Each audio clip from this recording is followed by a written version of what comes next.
Punjabi rap के views और Chinese bat के वायरस दोनों कब बढ़ जाए कुछ पता ही नहीं चलता। बेरोजगारी का भी कुछ वही हाल है। एम्प्लॉय ऑफ द ईयर तो हर कंपनी में एक होता है, पर अनएम्प्लॉय ऑफ द ईयर पूरे देश में एक। और देश में इतने बेरोजगार थे कि उनमें से अनएम्प्लॉय ऑफ द ईयर को ढूंढना मुश्किल ही नहीं, ए दिल है मुश्किल था। हमारी टीम भी जॉब एप्लीकेंट्स के तरह हार मानने ही वाली थी, पर तभी हमारी मुलाकात हुई बेरोजगार कुमार से।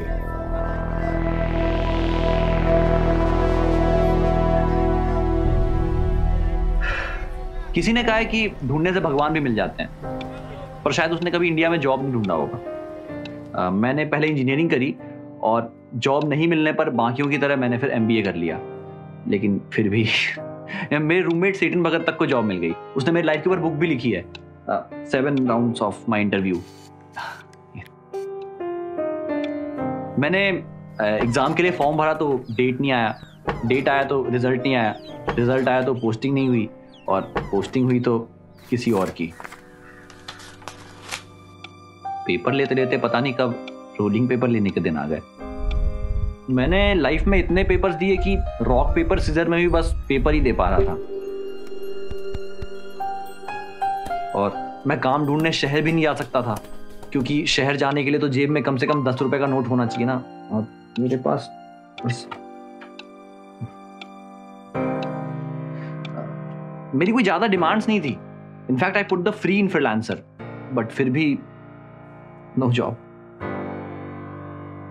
देखिए, हर चीज से आप कुछ ना कुछ सीख सकते हैं। जैसे कि अभी आप लोग जहां से आए होंगे, वहां पे गोल चक्कर पे ना 3 मिनट की रेड लाइट लगती है।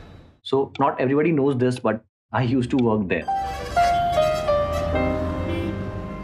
अच्छा, तो कितना कमा लेते थे आप? यही कोई कभी 2 रुपए दे गया, कभी 9 का नोट पकड़ा दिया।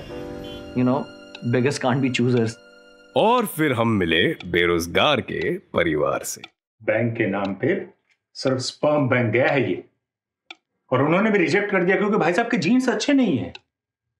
और पहनो वो फटी हुई जीन्स। भैया ना 1 वक्त की रोटी और 2 वक्त के ताने खाते हैं। मेरी जो ट्यूशन वाली फ्रेंड्स है वो कहती है कि भैया इतने बड़े लूजर हैं कि वो ना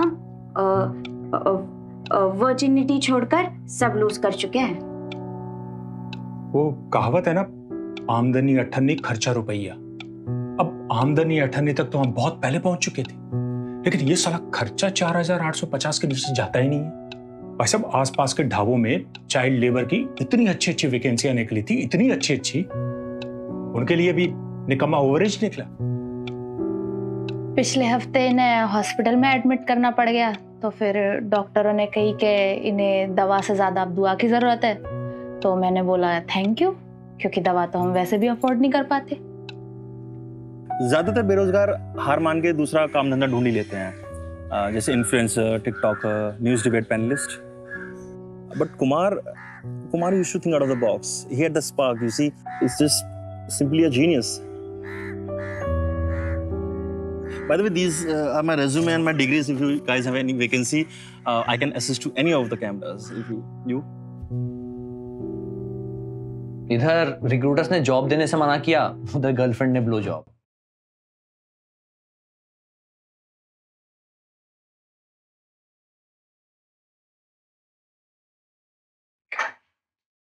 हाँ सर, काट देंगे।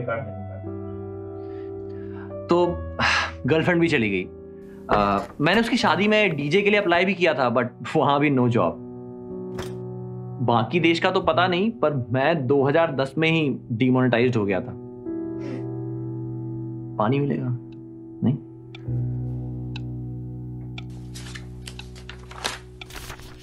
लाइफ में इतनी बार रिजेक्ट होने के बाद मुझे ये समझ में आया कि जॉब एप्लीकेशंस और कॉम्पिटिटिव एग्जाम्स में रिजेक्शन से बचने का बस एक ही तरीका है, आप अप्लाई ही मत करो।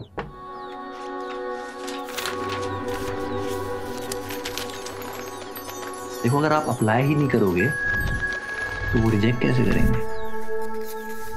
And then everything changed. मतलब अगर बेरोजगार होने के नुकसान हैं तो उसके फायदे भी बहुत सारे हैं। वो कहते हैं ना, एवरी कॉइन हैज 2 साइड्स। मैं आपको दिखाता, बट मेरे पास कॉइन ही नहीं है। अब मेरे पास वक्त ही वक्त है।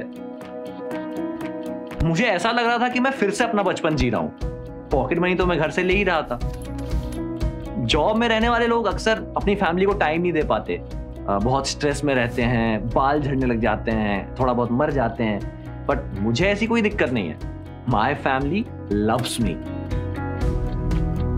जॉब ढूंढते वक्त रिज्यूमे में काफी सारा झूठ लिखना पड़ता है। मैं उस पाप से भी बच गया। मैं पेंडेमिक में जॉब से फायर भी नहीं हो सकता। मेरे घर पे कभी इनकम टैक्स की रेड भी नहीं पड़ सकती। अच्छा, आप एक बात बताओ, अगर आपका वॉलेट लेके कोई भाग जाए तो आप लोग परेशान हो जाओगे, राइट? है ना? बट मुझे नो टेंशन एट ऑल। ले जाओ जिसको ले आना है कि नहीं? यार आप ही बताओ, इससे ज्यादा सुकून भरी जिंदगी और कौन से प्रोफेशन में है?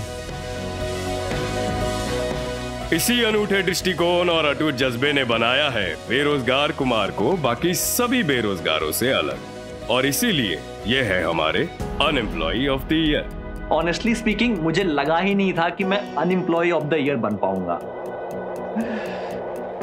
बेरोजगारी का ये सफर मैंने शुरू तो मजबूरी में किया था, बट अब मजा आने लगा है। इसने मुझे सब कुछ दिया, बस जॉब नहीं दी।